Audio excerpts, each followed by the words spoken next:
Bienvenidos y bienvenidas a Arquipampa, el programa de la televisión pública pampeana que te invita a recorrer distintos espacios de la ciudad de Santa Rosa y de la provincia de La Pampa. En el día de hoy viajamos a la localidad de General Pico y te vamos a mostrar una vivienda construida con botellas. Pero antes vamos a mostrarles un pequeño informe en el que le vamos a comentar un poco de qué se trata este tipo de viviendas. ¿Arquitectura sustentable o sostenible? Quizás has escuchado hablar de arquitectura sustentable o arquitectura sostenible, son términos que usamos a modo de sinónimos, pero ¿realmente significan lo mismo o quieren decir otra cosa? La arquitectura sustentable vincula el tiempo con la capacidad de sostener los recursos. La arquitectura sostenible busca un equilibrio entre el desarrollo, el medio ambiente y la sociedad. En arquitectura, ambos conceptos se entrelazan. No solo buscamos espacios que consuman menos energía, sino que también generen espacios habitables, eficientes y en armonía con el entorno. En la arquitectura, el clima es la primera variable a considerar. En La Pampa tenemos un clima templado con gran variación térmica.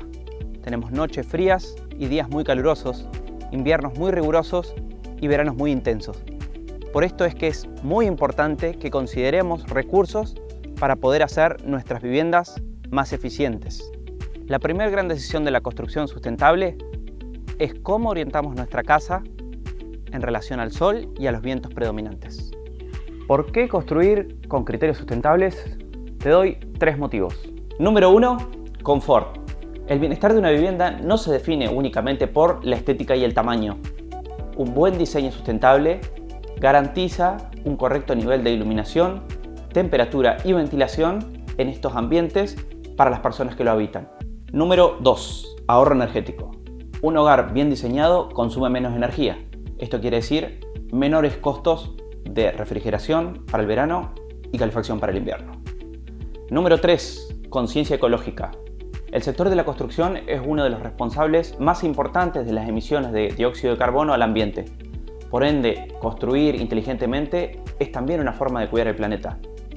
En nuestra provincia, la construcción sustentable no es una opción, es una necesidad. La clave está en proyectar de manera consciente, entendiendo nuestro entorno y utilizando los recursos de forma inteligente. Porque construir mejor es habitar mejor.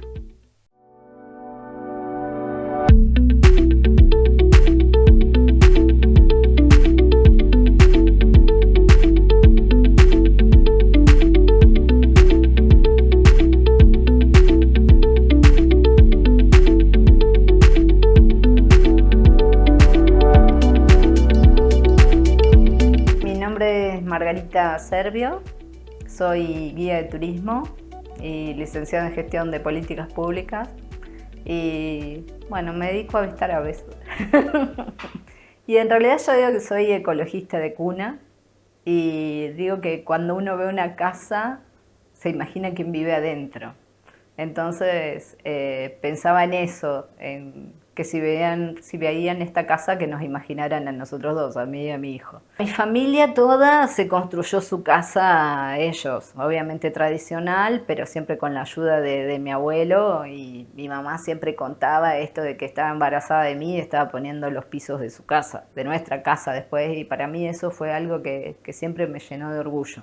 Y de ahí es que surge la idea, y también de Jalil. Jalil es un niño de esta época donde todo es ya, todo se tiene que resolver en segundos, y a él toda esa espera le generaba bastante frustración, así que yo quería que él sepa que con constancia y con tiempo podía lograr lo que quiera, pero respetando los procesos naturales. Por ejemplo, nosotros estamos acá, que es el taller, y el diseño de la casa está planteado, y era una de las cosas que quería, y era que se rigiera la casa a partir del sol.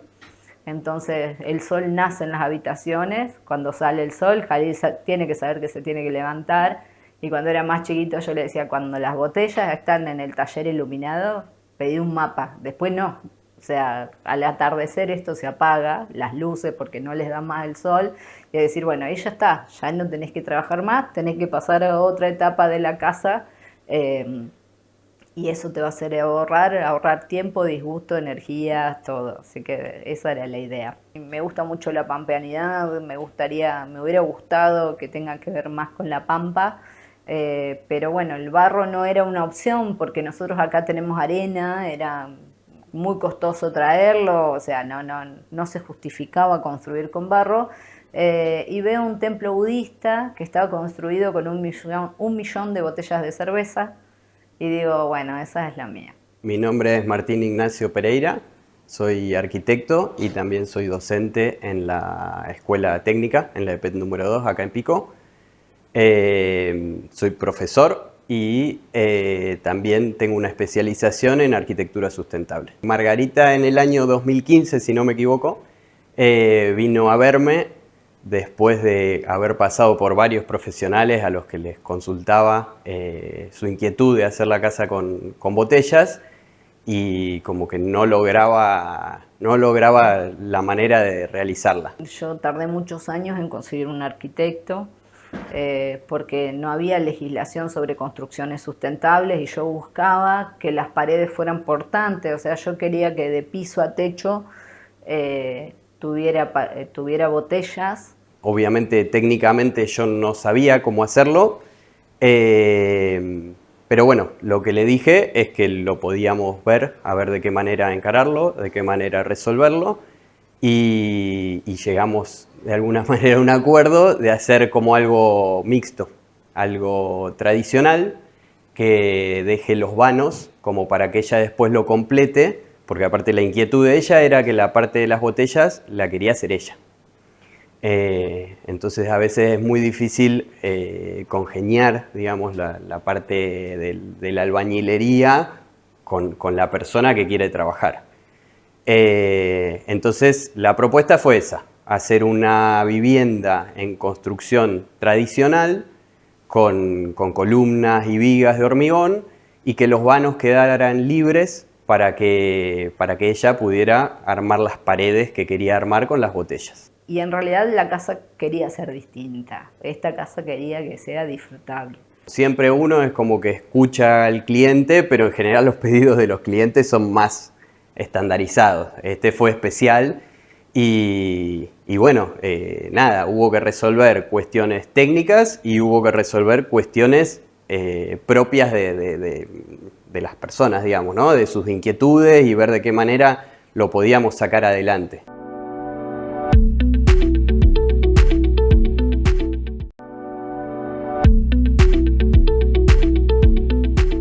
Seguimos con Arquipampa y en este segundo bloque vamos a seguir hablando con Margarita Servio, quien nos va a contar un poco de cómo fue construir su casa. Y a partir de ahí empecé a juntar botellas, estuve 10 años juntando botellas. En un primer momento nada, imagínate que era lo que me regalaba la familia, así que era muy lerdo el proceso. Y después me hacen una nota en un diario local. Y bueno, y ahí empezaron a aparecer a montones y gente que yo ni siquiera conozco, que estoy eternamente agradecido, pero yo estaba durmiendo la siesta y me la dejaban en la caja de la camioneta. Los domingos amanecía y era la difunta Correa después porque salían de los asados y me dejaban la bolsita con las botellas que consumían en el asado colgadas en la reja.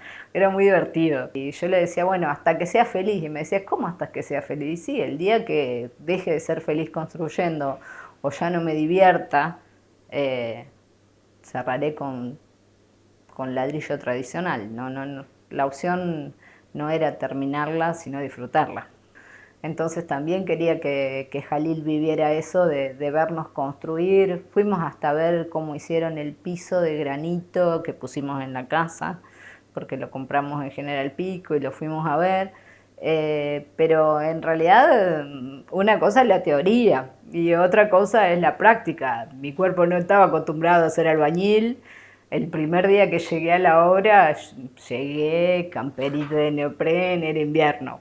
Camperita de neopren, borceguito, divina, a construir, llena de anillos, de todo, que me encanta aparte. Y bueno, nada funcionaba. Yo decía, pero ¿cómo andan así con el frío que hace? Y sí, más vale, con la camperita de neopren para ahí no funcionaba. Así que fue un gran desafío desde ver cómo se vestía un albañil, hasta para que fuera práctico y subir y bajar el andamio, ir a hacer la mezcla. Entonces lo primero que le tuve que decir yo era qué ancho iba a tener la pared finalmente, como para que ella fuera armando esos ladrillos de vidrio. Y después la parte de la mezcla y demás fue casi un trabajo de una prueba, mucho de ella con los conocimientos del albañil y tratando de encontrar la forma de que quedara bien y que no se filtrara, ¿no? O sea, que no tuviera filtraciones de agua y demás. La mezcla fue muy complicado encontrarle el punto porque en realidad el albañil nunca había construido con botellas, yo tampoco. Así que yo había estado investigando un montón, había escrito incluso a Cerecita para que me diera, pero bueno, nadie sabía cómo hacerlo. Así que fue mucho ensayo-error, mucho práctica que me divertí un montón. Y la verdad que lo que más me costó fue el ritmo, porque yo cuando digo termino algo, lo termino. No importa la hora, no importa nada. ¿Y qué me pasaba? Que el material no fraguaba, porque cuando vos tenés un ladrillo, el mismo ladrillo absorbe la humedad y el material fragua más rápido, pero el vidrio no absorbía nada. Así que a veces terminaba de noche esperando que el material frague, a veces quería terminar y no limpiaba la máquina y bueno, esos errores me costaban después un montón de tiempo. Así que bueno, fue eso, decir, bueno, tengo que tener un tiempo para hacer la mezcla, un tiempo para construir, un tiempo para limpiar. La idea que tuvimos fue de generar como unir dos cortes de botella, juntarlos entre sí y armar un ladrillo. Yo me había propuesto hacer 30 ladrillos por día, o sea, eran 60 botellas por día que tenía que cortar, lavar, encintar, guardar por color, embalar y después las traía a la obra. Y cuando no llegaba, recuperaba los fines de semana. Así que había fines de semana que me acostaba a las 5, a las 6 de la mañana y a las 10 otra vez estaba cortando, o a las 9 estaba cortando otra vez. Y era mamá, y era novia, y era hermana, y era hija, y amiga, y todos esos roles me llevaban un montón de tiempo. Bueno, tengo algunas botellas que todavía las guardo especiales, como por ejemplo de un vecino que ese era la soda de la sodería de su padre, que su padre ya había fallecido y él decidió regalármelo. El otro sifón también lo quise poner y digo, no, se rompe, qué sé yo. Entonces hay como también botellas que me han regalado y son mensajes de amor. Yo digo que es una casa de amor. Siempre lo tomé como eso, como un desafío, como divertirnos. Normalmente me preguntan si la volvería a hacer y siempre digo que no, porque en ese entonces Jalil era chiquito, entonces todo era divertido. Hacer la mezcla era divertido, no sé, si algo salía mal, porque era un juego entre los dos. Y siempre algo que agradecí es que soy muy amiguera y nunca estuve sola en la obra. Siempre venía alguien a acompañarme. Yo nunca los dejé que me ayuden porque la consigna era nosotros dos. Una vivienda sustentable es trabajar con el diseño bioclimático. El diseño bioclimático es, digamos, ver dónde está posicionado el terreno, qué orientación tiene y en función de eso uno va trabajando con las orientaciones, con los aventanamientos, con las distintas cuestiones, ¿sí? Por ejemplo, qué sé yo, las habitaciones por lo general se trata de que estén iluminadas desde el este, cosa de que tengan sol de la mañana. Tratar de evitar un oeste, poner un ventanal muy grande al oeste, por ejemplo, porque el sol está muy bajo y es donde más ganancia de calor hay. Las galerías, por ejemplo, que tienen que estar al norte para lograr digamos, que hagan sombra y refresquen, y por ahí que en invierno el sol que está más bajo entre hasta determinado lugar, digamos, eso sería como el diseño bioclimático, qué sé yo, evaluar el tema de los árboles, toda la información que a uno le da el terreno para empezar a diseñar. Tratar de que la casa sea lo más eficiente energéticamente que se pueda. Y cumple con lo que yo quiero, que era reciclado, reuso y reducción. Realmente la reducción en el consumo es altísima. Fíjate que esto sería una botella 2 botellas que yo los corté a 11 centímetros y medio para que después hiciera los 23 centímetros que tenía la pared más los 2 revoques. Entonces vos pensás que esto puede estar hirviendo, pero después tenés 23 centímetros de aire. Entonces no es que llega, la verdad que la casa es súper estable, yo tengo un solo calefactor para toda la casa que es gigante, lo llenamos de calefactores porque no sabíamos qué iba a pasar y gracias a Dios no los tengo que prender. Térmicamente funcionó, pero lo supimos después. O sea, no es que tenemos una prueba previa como para saber si iban a funcionar, digamos. Tranquilamente podrían haber hecho efecto lupa y complicarnos. Creo que sobre todo esta pared que es la que más tiene el sol de la tarde. Cumplido con todo. Lo pude probar en pandemia. Yo quería que sea una isla, o sea, que él pueda, que Jalil, si el día de mañana dice no tengo un mango, que la casa sea lo más barata posible y que hay un bosquecito de frutales, que yo le digo, pues son 8 frutales, pero para mí es mi bosque. Hay una parte donde hay verduras también y que realmente lo probé en la pandemia y re funciona. Desde la basura, la luz, el consumo. Entonces como que a mí todo me cierra y me hace muy feliz. A mí lo que más me atrapa es digamos, esos brillos que da cuando le pega el sol a las botellas, es como que genera algo distinto. No hay nada más lindo que vivir en una casa de botellas, porque nunca es igual. Un día de lluvia, un día de viento, las botellas se prenden, se apagan. Un día de lluvia lo ves como el sol pasa por las botellas. Me recuerda que ahora me tengo que levantar, a qué hora tengo que estar trabajando y que hay un momento de disfrute y la misma casa se va apagando y las botellas se van prendiendo como diciéndote, bueno, baja un cambio, acá tenés que estar. Eso para mí es re importante, que te vaya ordenando. Ves tu esfuerzo, para mí hay botellas que suponte son re importantes, así que la veo y me recuerda cosas, que también ese es el objetivo de la casa. Entonces, si tenés esa convicción, esas ganas y realmente crees que lo que estás haciendo puede contribuir en algo, no va a cambiar el mundo, pero sí tu mundo, es lo más lindo que te puede pasar.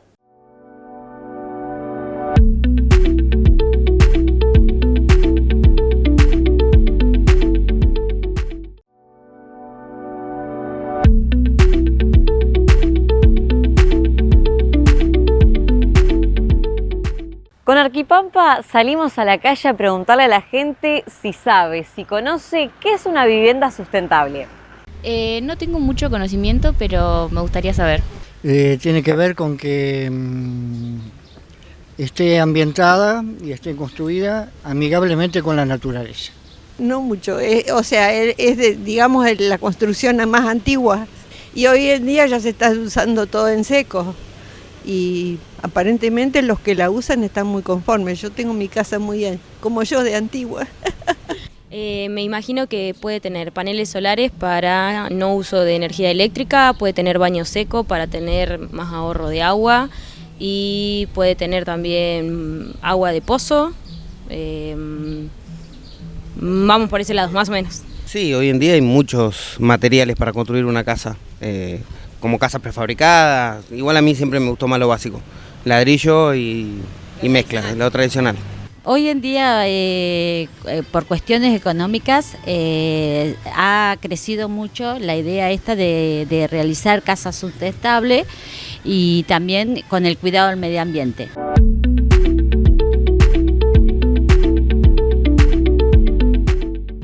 Bien, bueno, acá estamos porque esta fue la primer pared que hizo Margarita, digamos, lo primero que quedó libre como para que ella pudiera trabajar, y acá fue donde ella hacía las pruebas para ver, por ejemplo, si quedaban a filo o si quedaban adentro. Estas particularmente quedaron como sobresalidas, en otras partes de la casa no es así. La vivienda en realidad, como siempre, arrancamos a través de los cimientos. Empezamos con la parte de la estructura, o sea que en un momento quedaron columnas, vigas, contrapiso y la losa sin terminar. Y en esa etapa ella ya tenía estos vanos, estos huecos preparados como para trabajar. Pero obviamente hasta esta altura de acá es ladrillo. Y después a ella le quedaba allá arriba donde esto termina, está la viga, en el lateral está la columna y ella iba ahí trabajando en estos lugares a la par que el albañil seguía avanzando con otros sectores de la casa, digamos. Yo podía construir tres filas por día, que fueron las 3 primeras, y al otro día le puse que le dejé una moneda del año donde empezamos la construcción, como para que sepa que ese fue el año, las 2 piedras con mis colores favoritos, que es el verde y el azul, y una carta para Jalil. Hasta acá llegué con el andamio, sin andamio. Entonces, ¿qué pasaba? El albañil me había enseñado a tirar el piolín para que esté derecho, pero ustedes piensan que él tira el piolín en un ladrillo que es rectangular, o sea, donde quedó el ladrillo quedó, pero esto no, esto giraba. Y en la mezcla que él me había enseñado a hacer era muy blanda, porque no absorbía agua. Entonces, bueno, las primeras fue un desastre.